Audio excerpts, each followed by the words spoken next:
Genesis 3. 3.1 Now the serpent was more subtle than any beast of the field which the Lord God had made.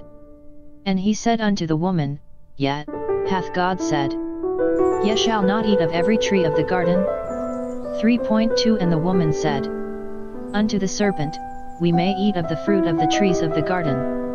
3.3 But of the fruit of the tree which is in the midst of the garden, God hath said, Ye shall not eat of it, neither shall ye touch it, lest ye die. 3.4 And the serpent said unto the woman, Ye shall not surely die. 3.5 For God doth know that in the day ye eat thereof, then your eyes shall be opened, and ye shall be as gods, knowing good and evil.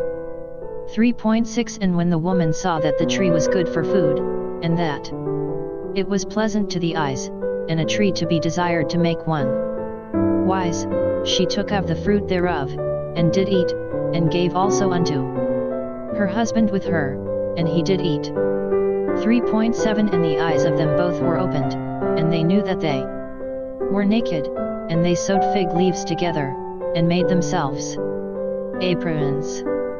3.8 And they heard the voice of the Lord God walking in the garden in the cool of the day, and Adam and his wife hid themselves from the presence of the Lord God amongst the trees of the garden. 3.9 And the Lord God called unto Adam, and said unto him, Where art thou? 3.10 And he said, I heard thy voice in the garden, and I was afraid, because I was naked, and I hid myself. 3.11 And he said, Who told thee that thou wast naked? Hast thou eaten of the tree, whereof I commanded thee that thou shouldest not eat? 3.12 And the man said, The woman whom thou gavest to be with me, she gave me of the tree, and I did eat. 3.13 And the Lord God said unto the woman, What is this that thou hast done?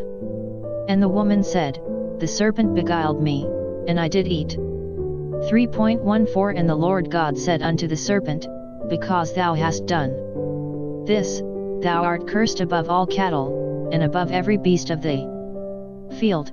Upon thy belly shalt thou go, and dust shalt thou eat all the days of thy life. 3.15 And I will put enmity between thee and the woman, and between thy seed and her seed, it shall bruise thy head, and thou shalt bruise his heel.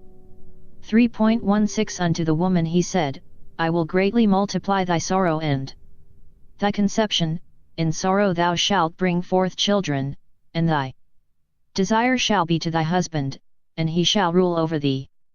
3.17 And unto Adam he said, Because thou hast hearkened unto the voice of thy wife, and hast eaten of the tree, of which I commanded thee, saying, Thou shalt not eat of it, cursed is the ground for thy sake.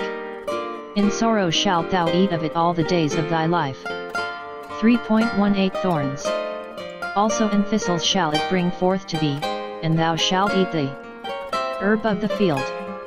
3.19 In the sweat of thy face shalt thou eat bread, till thou return unto the ground, for out of it wast thou taken, for dust thou art, and unto dust shalt thou return.